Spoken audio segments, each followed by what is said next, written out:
Өткен аптада өкілді орган үшін маңызды кезең болбай шықталды. Өйткені мәслихат атаулы дата, ауқымды мереке, жергілікті мәслихаттардың құрылғанына 25 жыл толуын айшықты түрде атап өтті. Армысыздар, эфирде өкілді орган тынысынан ақпар беретін мәслихат хабары.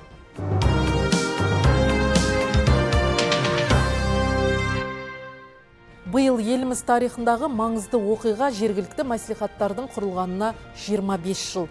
Тарихқа шегініс жасар болсақ, 1994 жылдың наурызында Қазақстан Республикасы жоғарғы кеңесі қаулысы негізінде бүкіл халықтық сайлау өтіп, өкілді органдардың бірінші шақырылымы болды.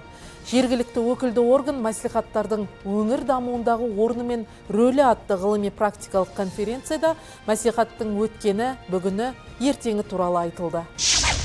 Аймақ мәслихаттары халықтың әл-ауқатын жақсартуға арналған әлеуметтік экономикалық реформалардың жүзеге асуына өз үлестерін қосып келеді. Ширек ғасырды өкілді орган айтулы табыстармен қарсы алып отыр. Тәуелсіздікпен бірге толысып, билікпен біте қайнасып, елмен етене еңбек етіп келе жатқан мәслихаттың пәрмені биік.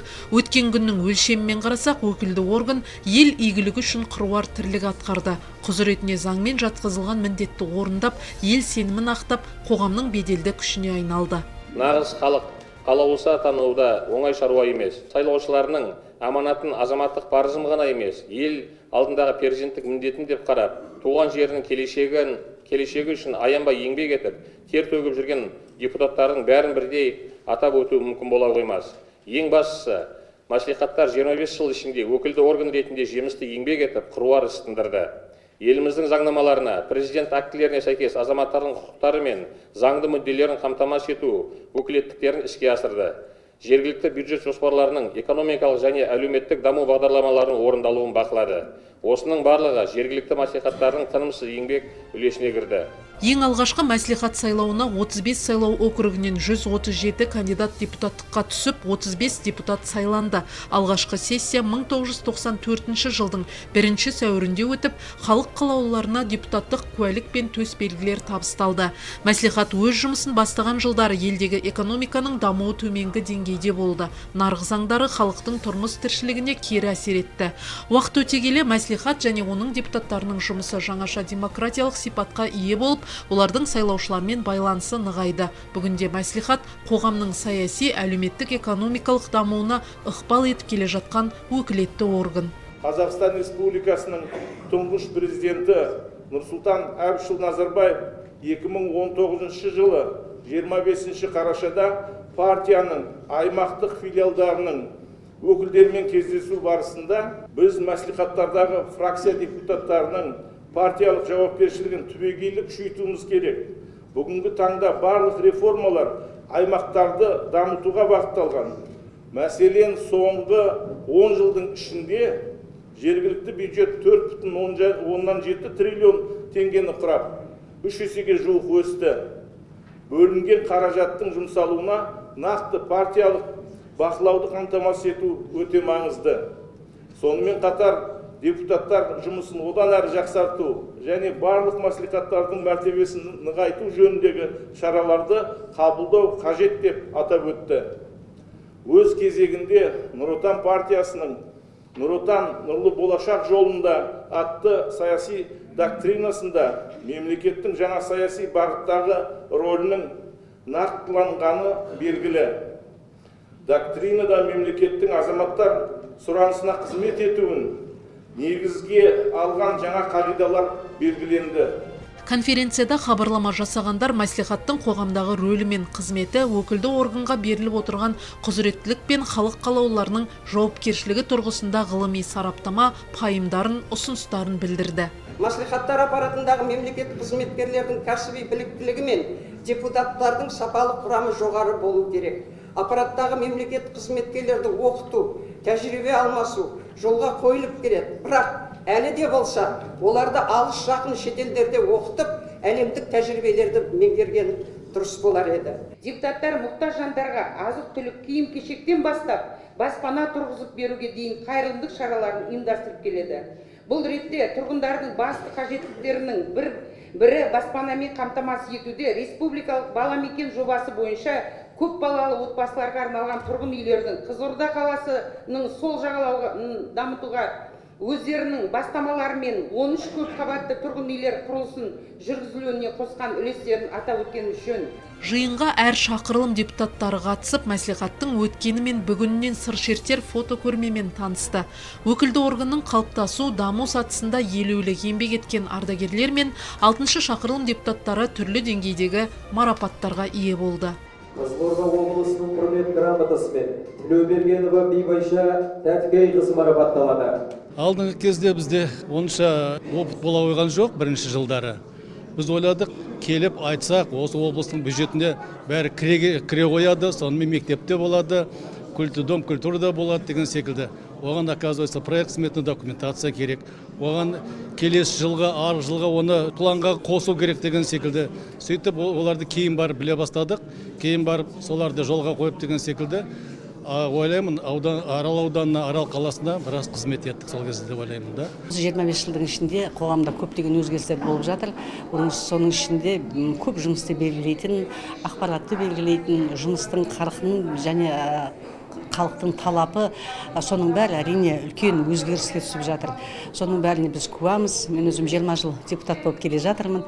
Әрине қызықты жұмыс, жауапты, ел халық сенгеннен кейін қолынан келгенше сол мәселелердің бәрін жеткізуіміз керек, оң шешуіне ықпалын жасауымыз керек. Қазақстанның тәуелсіздіктің енді аяқ басып келе жатқан кезде мына бюджеттің деңгейі облыста 7-8 миллиард болатын болса, бүгінгі таңда оның деңгейі 273 миллиардқа дейін көтерілді. Бұл деген сөз осы қаржының осындай бірнеше өсуі осы біздің елдің әлеуметтік жағдайының өсу өркендеуіне өз үлесін тигізді. Конференцияның басты ерекшелігі атаулы дата ғылыми сипатқа ие болды. Олай дейтініміз, өкілді орган қайраткерлерімен қоса ғалымдар мәслихаттың сан қырлы қызметі, құзыреттілігі жайлы толымды да мазмұнды баяндамалар жасады. Шарадан мәслихаттың әр шақырылымдағы депутаттарын байланыстыратын алтын тіннің бары айшықталды. Осылайша өкілді орган ел мүддесі жолындағы маңызды миссиясының ширек ғасырын тарих еншісіне қалдырып, жаңа белеске қадам басты.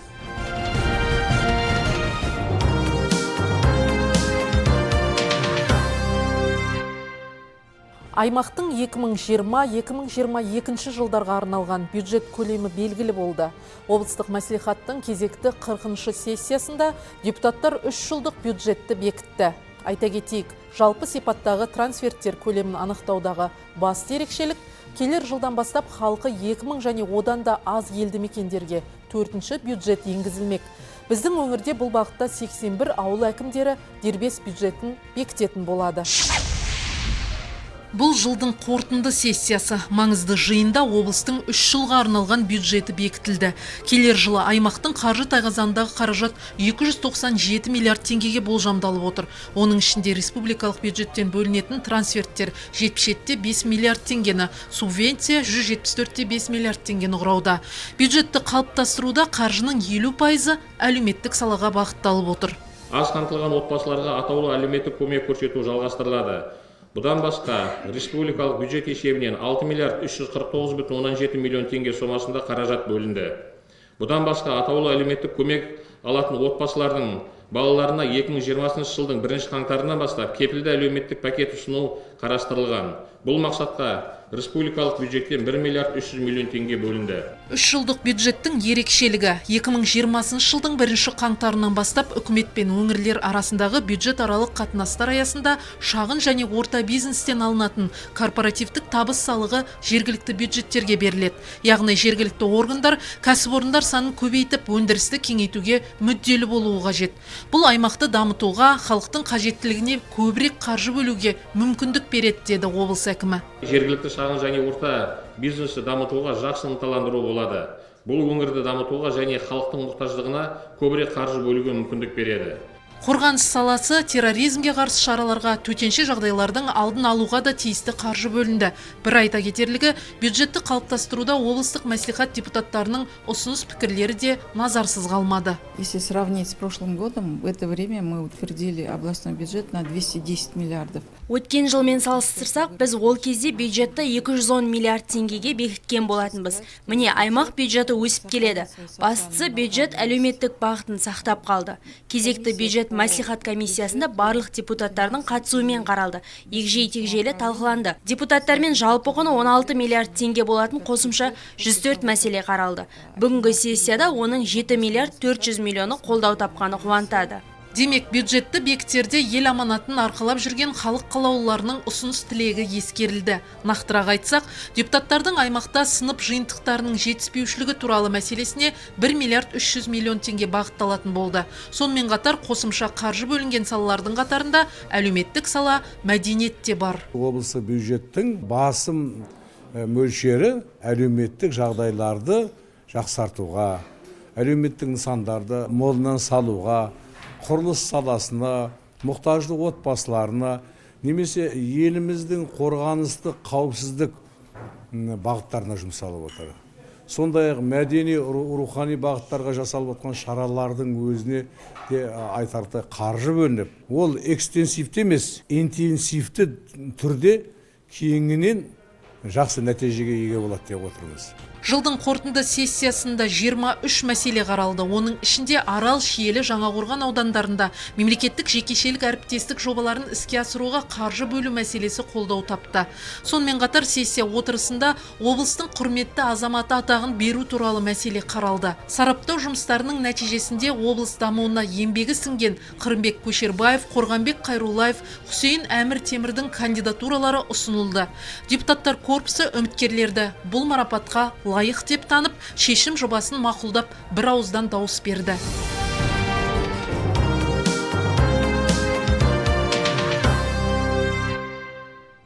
Нөмірі 11-ші Мәншік Мәметова атындағы сайлау округінен сайланған қалалық мәслихат хатшысы Роза Боханова халық алдында есеп берді.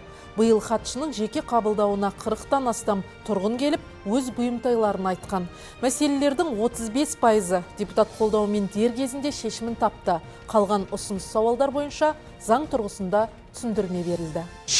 Қала тұрғындарын толғандыратын проблемалардың бірі жылу мәселесі. Нөмірі 1-ші набережный көпқабатты тұрғын үйінің жылу жүйесі осы уақытқа дейін сыр беріп, тұрғындарды әбігерге салып келген болатын. Бүгінде бұл түйткіл шешімін тапты. Тұрғын үйдің жылуымен қоса кәріздік насосты жүйелері де жаңғыртылды. Халық қалаулысы өз сайлау округінде жол жөндеу жұмыстарының да тиісті деңгейде жүргізіліп жатқанын тілге тиек етті. Атап айтқанда, Проездная көшесі 325 метр, Байтұрсын көшесінен Қорқыт ата көшесіне дейін қалалық бюджеттен 7,2 миллион теңге. Оқшата көшесі 115 метр, Сырбай Маулинов көшесінен Проездная көшесіне дейін аралық 2,2 миллион қалалық бюджеттен. Мауленов көшесін 165 метр қалалық бюджеттен 2,9 миллион теңге жөндеуден өткізуге қалалық бюджеттен қаржы бөлініп, мемлекеттік сатып алу жұмыстары қазір жүргізілуде. Мердігер 2019 жылдың желтоқсан айының осы аяғына дейін анықталатын болады. Қалалық мәслихат хатшысы мұнымен қоса өңір бойынша депутаттардың ықпалымен атқарылған жұмыстарға да тоқталып өтті. Мәселен, Қосшыңырау ауылдық округіндегі жөндеуді қажет ететін жолдар биыл қайта жаңғыртылып, тұрғындар дән риза. Жылда осы сайлаушылар, тұрғындар, басқа қала қонақтары көптеген арыз шағым айтатын. Ол жер деген жолы өте нашар болатын, тіптен қайғылы оқиғаларда орын алған болатын. Сондықтан осы мәселені үнемі назарда болып, қайта-қайта сессияда қала әкіміне басқа да тиісті құзырлы органдарға ұсына отырып, осы мәселе шешімін тапты. Қазір сол 7 шақырым жол толымен асфальттанып, тиісті жол белгілері қойылып, аялдамалары, басқалары мәселелері шешілуде. Мәслихат ықпалымен шешімін тапқан мәселелердің тағы бірі жазасын өтеуші және жазасын өтеп шыққан азаматтардың жұмыспен қамтылу мәселесі. 2017 жылы депутаттардың кәсіпкерлер палатасымен бірлесіп ұсыныс бергенбіз. Облыстық қылмыстық атқару жүйесі департаменті қарасты түзеу мекемесінде 3 кәсіпкер жұмыс орындарын ашып, сол өздерінің лагерь поселение бар ғой жаңағы сотталушылардың, сол жерде солардың объектілерін, бос тұрған объектілерін біз жаңағы айтып, ұсыныс беріп, сол жерге кәсіпкерлерді тартып, сол жазасын өтеп жатқан азаматтарды сол өздері конвоймен алып келіп, сол жұмыспен қамтып, сол жерде бір жағына олардың стажы жүреді, екінші жағынан кішкене болса да айлықтары жүреді. Ертең жаңағы жазасын өтеп шыққаннан кейін олар уже бейімделетіні қоғамға. Байтұрсынов, Тоқмағамбетов көшелерінен Қорқыт-Ата көшесіне дейінгі ауызсу жүйелерін қайта жаңғырту үшін жобалық сметалық құжаттары дайындалды. Қалалық мәслихат хатшысы мемлекеттік сараптама қорытындысын алуға қалалық бюджеттен 1 миллион теңге бөлініп отырғандығын айтты. Бұл дегеніміз аталмыш көше тұрғындарын толғандырған мәселе де жуырда шешімін табады деген сөз.